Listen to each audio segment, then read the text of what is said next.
Hey guys, today we're going to talk to you about bird dogs and how they relate to pressing kettlebells, pressing in general, any kind of weight. When you utilize something like a bird dog, you want to engage your core, you're engaging your core and your glutes while extending limbs away from the body. The reason I like to do a lot of the bird dogs against a wall like this is it gives you the feedback, making sure you're engaging the glutes and the core. So, bracing the midsection, trying not to rush, treating it like on my hands and prone dead bug.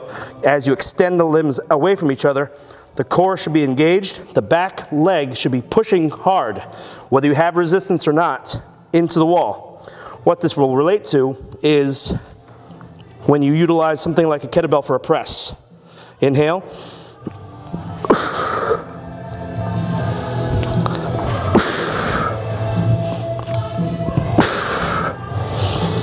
Up next, I'll show you guys how that relates to a press.